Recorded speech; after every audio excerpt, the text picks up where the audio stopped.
Hello. कैसे हैं आप लोग सब।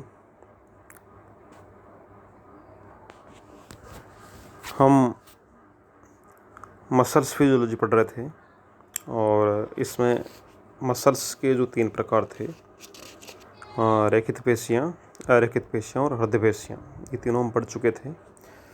अब हम आज पढ़ेंगे मसल्स की स्ट्रक्चर और फंक्शनिंग किस तरह से होती है। तो आपको हमने पिछले वीडियो में बताया था कि जो एक पेशी कोशिका होती है उसको हम सार्कोमेर कहते हैं। तो जैसा कि आपको कुछ छोटी मोटी चीज़ें हैं जो इसमें दिखाई देगी आपको, ये सामान्य आपको चित्र दिखाई दे रहा होगा। इसमें ये कोई मसल्स हैं पूरे उसकी बॉडी की। उसमें अगर छोटा सा एक टुकड़ा जैसे दिखाई दे रहा आपको, इसमें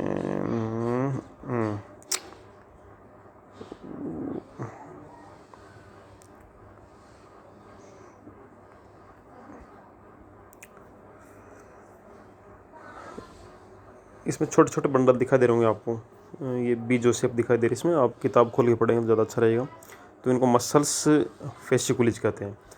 फिर इसमें जो इसकी यूनिट्स है उसको बोलते हैं मसल्स फाइबर। और फिर मसल्स फाइबर में से एक मायोफाइब्रिल निकालते हैं। उस मायोफाइब्रिल में आप सार्कोमेर की स्ट्रक्चर देखेंगे। जैसे आपको ये जो दिखाई दे रहा है, इस चित्र को ध्यान से देखिए। इसमें जो दिखाई दे रहा है, इसमें इस तरह से एक मायोफाइब्रिल की स्ट्रक्चर होती है। इसमें आपको दिखाई दे रहा होगा A band, Z line, M line, H zone, I band, ये सब चीज़ें आपको दिखाई दे रही हैं।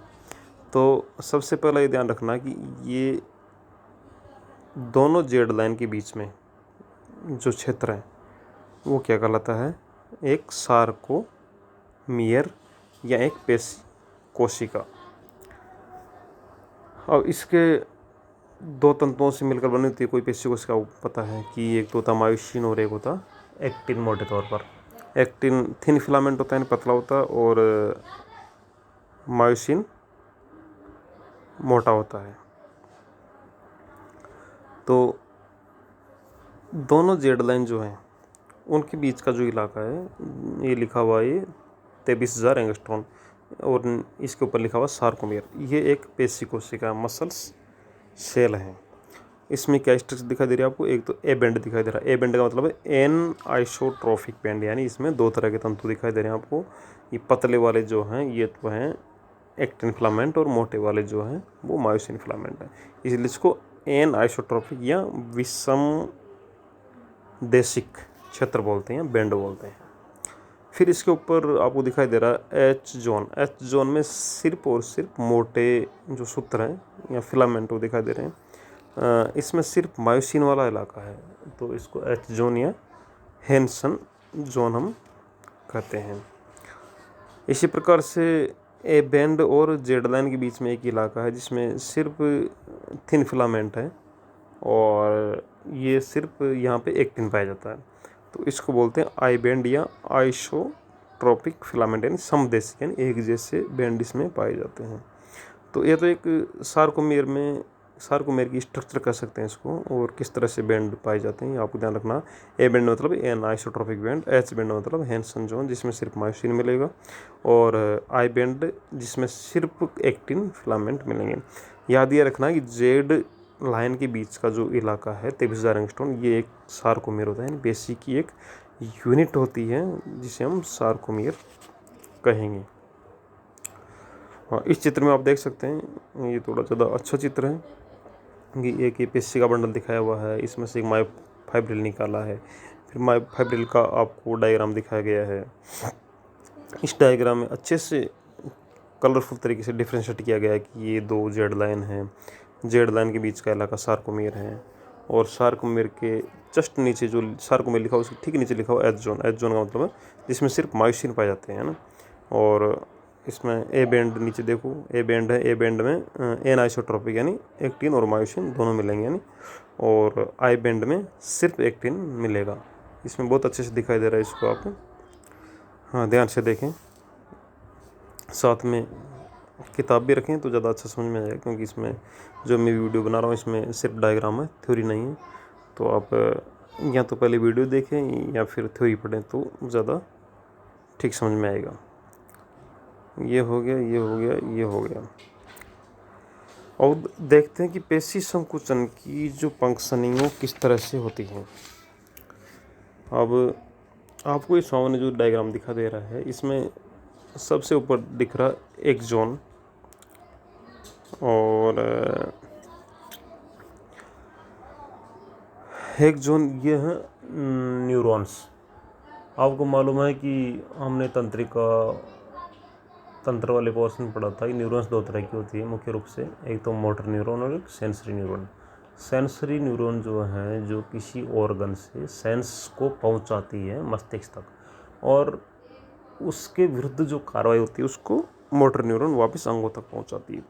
तो ये एक मोटर न्यूरॉन का आपको चित्र दिखाई दे रहा है। इसमें एक जोन है, और पहले हमने पढ़ा था कि एक जोन जो एक न्यूरॉन सेल होते हैं उसमें डेंड्राइट्स होते हैं और एक जोन्स होता है। तो इसमें आपको अभी जो चित्र में सिर्फ एक जोन दिखाई दे रहा है। एक जोन का ये है एंड, इस पर लिखा हो branches of terminal end of एक जोन। तो जब कोई तंत्रिका को कोई स्टिमुलस आता है कि आपको जैसे अपना हाथ को कंधे से मिलाना चाहते हैं, अपना हाथ है कोहनी को सीधी करेंगे, फिर उसको हम कंधे से टच करना चाहेंगे, तो इसके लिए हमने दिमाग में सोचा तो कोई आपको सेंस हुआ तो मस्तिष्क तक पहुंचा, सेंट्रल नर्वस सिस्टम तक पहुंचा, वहाँ से मोटर न्यूरॉन को संदेश मिला कि आपको इस हाथ को संकुचित करना है। तो इसके लिए क्या है कि ये जो एक जोन है इसके जो एंड जो सिरे हैं, जो टर्मिनल है, वहाँ पर सिनेप्टिक वेसिकल्स पाई जाती हैं। इन सिनेप्टिक वेसिकल्स में से एसिटाइलकोलिन नामक न्यूरोट्रांसमीटर सीक्रेट होता है। और एक बात ध्यान रखने की, जहाँ मसल्स न्यूरॉन से कनेक्ट होती है उस जगह को बोलते हैं न्यूरोमस्कुलर जंक्शन। जहाँ पर मसल्स न्यूरॉन से कनेक्ट होगी उस जगह को बोलते हैं न्यूरोमस्कुलर जंक्शन। तो न्यूरोमस्कुलर जंक्शन पर जैसे ही संदेश आएगा तो क्या होगा, हमने न्यूरॉन्स में पढ़ा था कि कोई भी न्यूरॉन्स के एक्टिव होने के लिए उसको डीपोलराइज होना जरूरी है। डीपोलराइज का मतलब है कि सामान्य स्थिति जो होती है कोई न्यूरॉन्स की या मसल्स की, देखो शरीर में दो तरह की कोशिकाएं हैं जो डीपोलराइज होती है, एक तो मसल्स है और एक न्यूरॉन्स है। तो डीपोलराइज का मतलब है कि जो कोशिका झिल्ली का जो विभव था वो -70 मिलीवोल्ट से -60 मिलीवोल्ट से +30 मिलीवोल्ट, यानी अंदर की तरफ जो ऋणावेश थे उनकी जगह धनावेश का आ जाना डीपोलराइजेशन कहलाता है। तो जब तंत्रिका कोशिका में कोई संवेग उत्पन्न होगा, स्टिमुलस उत्पन्न होगा, तो वो डीपोलराइज होगी तो वहाँ से एसिटाइलकोलिन सीक्रेट होगा और न्यूरोमस्कुलर जंक्शन से वो मसल्स में जाएगा। मसल्स में आपने अभी तो पहले पढ़ा होगा, शायद बुक में पढ़ा होगा, तो टी सिस्टम पाया जाता है। टी सिस्टम का मतलब है कि कुछ गर्त पाए जाते हैं इसमें सार्कोलेमा में। सार्कोलेमा का मतलब है कि मसल्स की जो मेम्ब्रेन होती है उसको हम सार्कोलेमा कहेंगे। तो सार्कोलेमा में जो कुछ गर्त पाए जाते हैं उनको टी सिस्टम कहते हैं। तो टी सिस्टम जो है वहाँ पर एसिटाइलकोलिन रिलीज होगा। एसिटाइलकोलिन के रिलीज होते ही ये जो है सार्कोलेमा ये डीपोलराइज होगी, और इसके डीपोलराइज होने से क्या होगा कि बाहर जो सोडियम, सार्कोलेमा के बाहर सोडियम है, मतलब विश्राम्य अवस्था में धनायन सार्कोलेमा के बाहर की तरफ दिख रहेगा और अंदर ऋणायन दिख रहेगा। तो जैसे एसिटाइलकोलिन रिलीज होगा ये जो सार्कोलेमा है ये आयंस के प्रति परमेबल हो जाएगी और बाहर से सोडियम अंदर एंटर करेगा, और जिससे सार्कोलेमा डीपोलराइज होगी।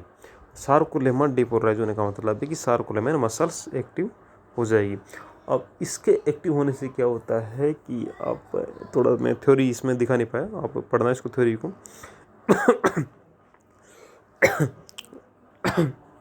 जो सार्कोलेमा के अंदर एंडोप्लाज्मिक जो रेटिकुलम्स हैं उसमें कैल्शियम पाया जाता है। वो जैसे सारकोल्मा डिपोलराइज होगी, कैल्शियम एंडोप्लाज्मिक रेटिकुलम से कैल्शियम रिलीज होगा, जो मायोफाइब्रिल्स हैं पेशी कोशिका तंतु, वहाँ से कैल्शियम रिलीज होगा। और कैल्शियम रिलीज होकर वो कहाँ कनेक्ट होगा,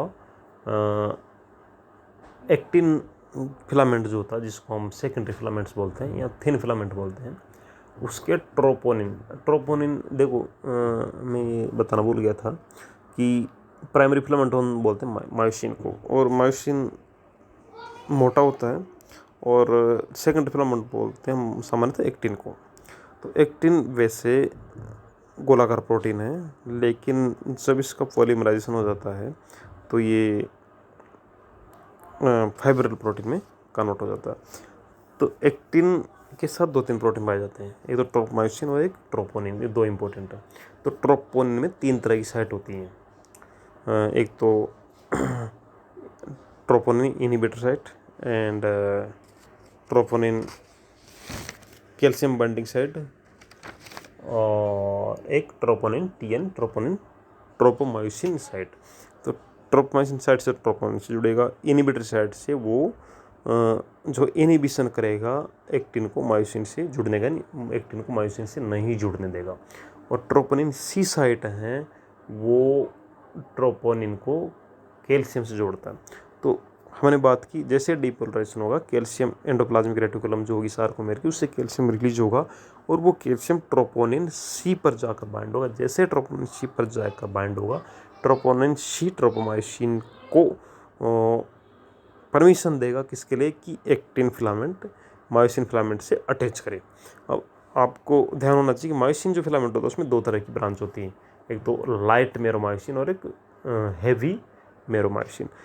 ये जो मायोसिन होता है, इसके जो टर्मिनल एंड्स होते हैं वहाँ पे ATP एक एंजाइम पाया जाता है जो ATP को ADP में कन्वर्ट करता है, उससे इसको एनर्जी मिलती है। उस एनर्जी की वजह से ये एक्टिन फिलामेंट से जुड़ेगा। दोनों तरफ रिएक्शन हो जाएगी, ध्यान रखिए। जैसे ATP ADP में कन्वर्ट होगा, उसको एनर्जी मिलेगी और वो एक्टिन से बाइंड करना चाहेगा। और एक्टिन से बाइंड करने के लिए क्या होगा कि ट्रोपोनिन जो एक्टिन से जुड़ा हुआ उस पर कैल्शियम आकर जुड़ेगा, कैल्शियम जुड़ेगा तो ट्रोपोमायोसिन एक्टिन से हट जाएगा, और एक्टिन से हटते ही वहाँ पर मायोसिन बाइंड हो जाएगा। और मायोसिन बाइंड होगा तो फिर आपका पेशी संकोचन प्रारंभ होगा, और उसको हम बोलते हैं स्लाइडिंग फिलामेंट थ्योरी। तो थोड़ा सा मैं जो इसमें दिखा रहा हूँ स्क्रीन पे, इसमें सिर्फ डायग्राम है, मैं थ्योरी नहीं दिखा पा रहा। तो आप किताब में थोड़ा पढ़ेंगे तो समझ पाएंगे इस बात को। तो जैसे ही कैल्शियम रिलीज होगा एंडोप्लाज्मिक रेटिकुलम से, और वो ट्रोपोनिन C से जुड़ जाएगा। ट्रोपोनिन C जुड़ते ट्रोपोमायोसिन ने एक लेयर बना रखी थी एक्टिन से, वो लेयर हट जाएगी, उसके लेयर के हट से एक्टिन मायोसिन से जुड़ जाएगा। और मायोसिन में क्या होगा, ATP एंजाइम की वजह से ATP ADP में कन्वर्ट होगा और उसको एनर्जी मिलेगी और वो उससे एक्टिन से कन्वर्ट हो जाएगा। इस तरह से दोनों एक्टिन और मायोसिन एक दूसरे पर सर्पण करेंगे। सर्पण मतलब एक दूसरे के अंदर एंटर करेंगे। उस चीज़ को बोलते हैं हम स्लाइडिंग फिलामेंट थ्योरी। और ये स्लाइडिंग फिलामेंट थ्योरी जो है ये दी है ऑक्सले ने, और ये सबसे अच्छा मान्य सिद्धांत है, और इसी की वजह से पेशी संकुचन की क्रियाविधि संभव होती है। तो हमने इस वीडियो में देखा एक तो सार्कोमेर की स्ट्रक्चर और किस तरह से एक्टिन और मायोसिन का इसमें रोल है। हो सकता है कि आपको बहुत अच्छा समझ में नहीं आया हो, उसका कारण ये है कि इसमें मैंने कोई रिटर्न कोई डाला नहीं है, लेकिन आप बुक खोलेंगे और इस बात को सुनेंगे और एक बार बुक को रिपीट करेंगे जो थ्योरी लिखी हुई है, तो आपके अच्छे से समझ में आ जाएगा। अब आगे इस चैप्टर का एक और वीडियो बनाना पड़ेगा, उसमें आपका ये चैप्टर ख़त्म हो जाएगा, फिर हम बाद में देखेंगे। मुझे लगता है कि 7-8 वीडियो में ये जो सेकंड पेपर है ख़त्म हो जाएगा। उसके बाद हम जब तक भी लॉकडाउन खुलता, अभी तो 3 तारीख तक है, 3 मई तक, हो सकता आगे बढ़े, लेकिन मैं आपको विश्वास दिलाता हूँ कि 3 मई तक, 3 मई से पहले इसको ख़त्म करके 3 मई से पहले हम आपका जो थर्ड पेपर है इम्यूनोलॉजी एंड बायोटेक्नोलॉजी वो शुरू कर देंगे। तो आप घर पर रहते हुए पढ़ाई जारी रखें। ये ध्यान रखना कि सेकेंड ईयर वाले प्रमोट नहीं होंगे, एग्ज़ाम देना पड़ेगा उनको, इसलिए लापरवाही नहीं बरतें और पढ़ते रहें। Thank you.